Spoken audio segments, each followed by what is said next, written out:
ప్రేక్షకులకు నమస్సుమాంజలి. మనం ఇప్పుడు సెప్టెంబర్ నెల మాస ఫలితాలు చెప్పుకుంటున్నాము. ముందుగా 12 రాసుల్లోనూ ప్రతి రాశికి ఈ మాసంలో జరిగే అశుభ ఫలితాలు, దానికి పరిహారాలు చెప్పుకుంటాము. తదుపరి రాశి సింహరాశి. ఇది 5వ రాశి అవుతుంది. సింహరాశిలో మఖ 4 పాదాలు, బొబ్బ 4 పాదాలు, ఉత్తర 1 పాదం ఉంటాయి. ఈ సింహరాశిలో గ్రహాల సంచారం ఎలా ఉంది అన్నట్టు సింహరాశికి అధిపతి రవి.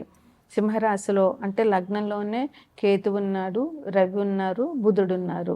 ద్వితీయంలో అంటే కన్యలో శుక్రుడు ఉన్నారు, కుంభంలో రాహు ఉన్నారు, మీనంలో శని వక్రించున్నారు, కుజుడు మిథునంలో ఉన్నారు, వ్యయంలో గురువు ఉన్నారు. అంటే వ్యయంలో గురువు ఉన్నారు అని అంటే కనుక వ్యయం అంటే ఖర్చులు ఎక్కువ జరుగుతాయి. అయితే గురువు ఉన్నారు కనుక మీరు ఎలాంటి ఖర్చులు పెడతారంటే పుణ్య కార్యాలకు సంబంధించినవి, దైవ సంబంధమైనటువంటి ఖర్చులు పెడతారు కనుక అది మంచిది. అయితే శని, గురువు, రాహువు, కేతువు ఈ 4 గ్రహాలు మాత్రం అలాగే ఉంటాయి. మిగతా గ్రహాలు కొద్దిగా మార్పు చెందుతాయి.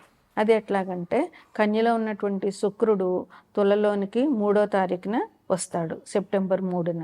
అట్లాగే సింహంలో ఉన్నటువంటి బుధుడు కన్యలోనికి 8వ తారీఖున వస్తాడు. సింహంలో ఉన్నటువంటి రవి అంటే లగ్నంలో ఉన్న రవి తన రాశి నుంచి పక్క రాశికి కన్యకి 17వ తారీఖున మారుతాడు. కుజుడు కర్కాటకంలో ఉన్నటువంటి కుజుడు మిథునంలో ఉన్నటువంటి కుజుడు కర్కాటకంలోనికి 19వ తారీఖున మారుతాడు. ఈ నెలలో ముఖ్యంగా ఉన్నటువంటి పండుగలు ఏంటంటే సెప్టెంబర్ నెల అంటే తెలుగు మాసాల్లో భాద్రపద మాసం అని చెప్పచ్చు. భాద్రపద మాసం వస్తుందన్నమాట. కృష్ణాష్టమి 4వ తారీఖున, సెప్టెంబర్ 4న కృష్ణాష్టమి వచ్చింది. 14వ తారీఖున వినాయక చవితి, 25వ తారీఖున వినాయక నిమజ్జనం అనంత పద్మనాభ చతుర్దశి ఆ రోజు అయింది. అందువల్ల ఆ రోజు వినాయక నిమజ్జనం జరుగుతుంది.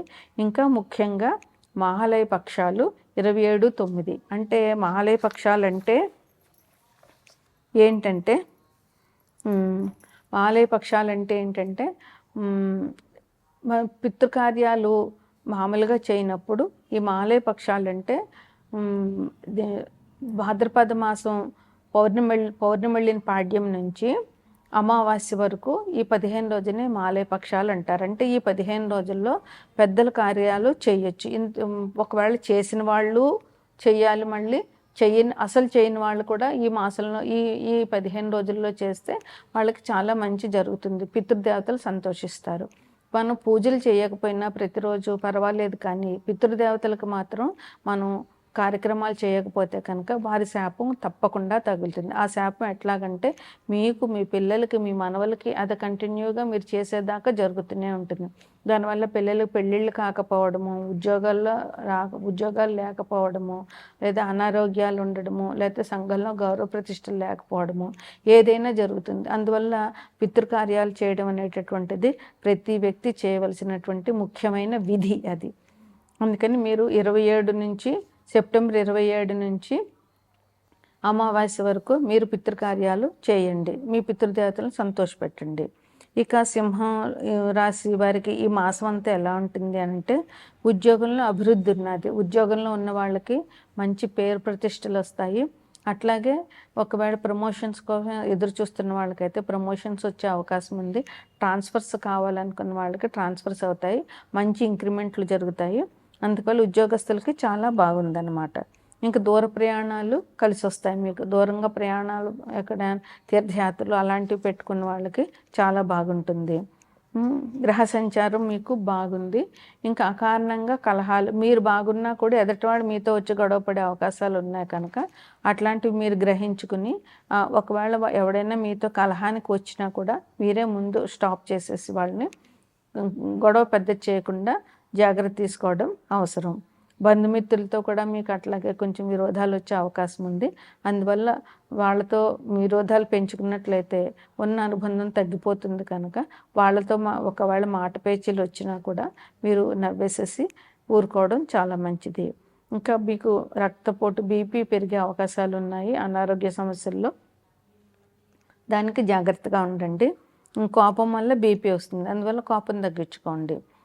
సుఖ సౌఖ్యంగా ఉంటాయి. సుఖ సౌఖ్యాలు ఉంటాయి. మీరు ఎప్పుడైతే కోపం తగ్గించుకుని ఎదుటి వాళ్ళతో విరోధాలు తగ్గించుకుంటారో అప్పుడు సౌఖ్యంగా ఉంటుంది. జీవితం కూడా ఆనందంగా నడుస్తుందనమాట. అనవసరంగా వచ్చే ప్రయాణాలు కూడా చేయాల్సినవి ఉంటాయి. అందులో మీ ప్రయాణాలు ఏది అవసరమో ఏది అనవసరం అనేటటువంటిది యోచనతో చేసి దానివల్ల మీకు ఆ ప్రయాణం అవసరమైతే చేయడము, లేదంటే మానేసి ఇంట్లో కూర్చోవడం అవసరం. ఇంకా పాత బాకీలు మీకు ఎవరైతే పాత బాకీలు ఇవ్వాలో వాళ్ళ నుంచి బాకీలు మీకు వసూలయ్యే అవకాశం ఈ మాసంలో చాలా బాగా కనపడుతున్నాయి అన్నమాట. ధనాదాయం బాగుంటుంది. ధనానికి సంబంధించిన ఇబ్బందులు ఏమీ మీకు ఈ మాసంలో ఉండవు. ఇంక మీరు చేయవలసినటువంటి పరిహారాలు ఏంటంటే శనికేతువులకి జపం, దానం చెయ్యండి. వెంకటేశ్వర స్వామి, ఆంజనేయ స్వామి కానీ, వెంకటేశ్వర స్వామి కానీ, అయ్యప్ప కానీ వెళ్ళండి. ఈ పూజల్లో పాల్గొనండి. అట్లాగే ఇప్పుడు మనకి గణపతి నవరాత్రులు వస్తున్నాయి కనుక గణపతి నవరాత్రులకి పందిట్లో మీరు చేయగలిగితే దాని సహాయం చేయండి, లేదంటే సేవ చేయండి. అన్నదానం చేయగలిగితే చేయండి, లేదంటే అక్కడ గణపతి దగ్గర మీరు చేయగలిగినటువంటి సేవ అయినా చేయగలగండి. అది ఇంకా మంచిది. ఇక అయ్యప్ప ప్రసాదం మీరు ఈ ఎవరైనా ఇస్తే స్వీకరించండి. దీనివల్ల మీకు చాలా మంచి జరుగుతుంది. ఇవి ఈ రాశి వారికి ఉన్న పరిహారాలు. దీనివల్ల మీరు ఇంకా అభివృద్ధిలోనికి వస్తారు. కృష్ణాష్టమి. ఇక మేషరాశికి ఈ మాసంలో శుభాశుభ ఫలితాలు ఎట్లా ఉన్నాయి అని అంటే ఇది మిశ్రమ ఫలితంగా ఉంటుంది. మేషరాశిలో కొంతమంది జన్మ నక్షత్రాలను బట్టి కూడా మారుతూ ఉంటుంది రాశిలో ఈ ఫలితాలు అనేవి. ముఖ్యంగా ఆనాన్ని యావరేజ్గా చెప్పుకోవాలి అని అంటే కనుక కొంచెం చాలా బాగానే ఉంటుంది. అన్ని రకాల సౌకర్యాలు వీళ్ళకు ఉంటాయి. ఆదాయంలో కూడా కొత్త అవకాశాలు. ఇప్పుడు ప్రస్తుతం వాళ్ళు ఏ విధంగా ఆదాయం సంపాదించుతున్నా కానీ ఇంకా కొత్తగా ఏదైనా ఆదాయం సంపాదించాలి అని వాళ్ళు అనుకుంటే కనుక ఆ మార్గాల్లో కూడా వాళ్ళకి ఆదాయం బాగానే లభిస్తుంది అన్నమాట. ఇంకా కుటుంబ విషయాల్లో మాత్రం కొంచెం జాగ్రత్త వహించాలి. కుటుంబ సభ్యులతో మంచిగా వ్యవహరించాలి, లేదంటే కొంచెం కుటుంబంలో కలహాలు వచ్చేటటువంటి అవకాశాలు ఈ రాశి వారికి ఈ మాసంలో కనిపిస్తున్నాయి. ఇక గురుడేమో చతుర్థంలో ఉన్నాడు కనుక చతుర్థం అంటే అది చాలా ఆనందదాయకమైనటువంటి గ్రహం. అది గురుడు మంచి గ్రహం. అది చతుర్థంలో కర్కాటకంలో గురుడు ఉచ్చలో ఉంటాడు. అది చతుర్థం అంటే మనిషి యొక్క సుఖ సౌఖ్యాలు చూపించేటటువంటి చతుర్థం ఇల్లు అన్నమాట. అందుకని గురుడు చతుర్థంలో ఉన్నారు కనుక మేషరాశి వారికి ఈ మాసంలో అన్ని రకాల సౌకర్యాలు దొరుకుతాయి. అంటే వాళ్ళు ఇల్లు కొనాలనుకుంటే ఇల్లు కొనుక్కోవచ్చు, లేదంటే వాళ్ళు మంచి బిజినెస్ మొదలు పెట్టాలంటే మొదలు పెట్టచ్చు, వాహనాలు కొనాలన్నా కొనుక్కోవచ్చు.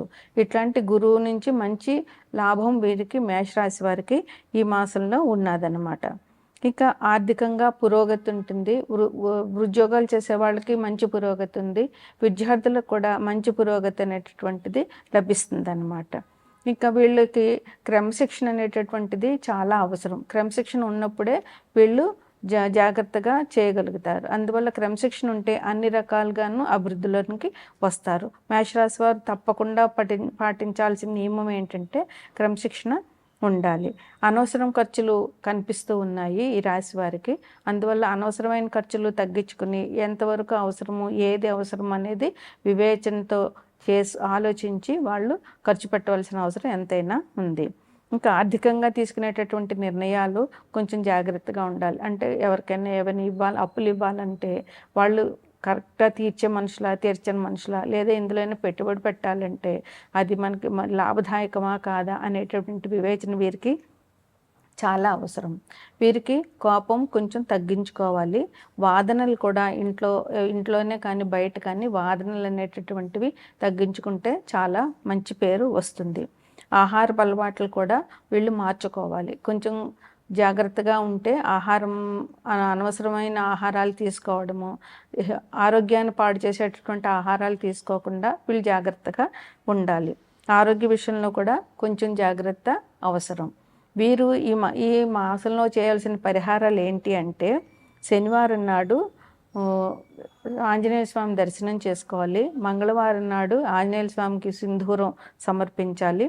అట్లాగే శనివారం, మంగళవారం హనుమాన్ చాలీసా పారాయణ చేయాలి.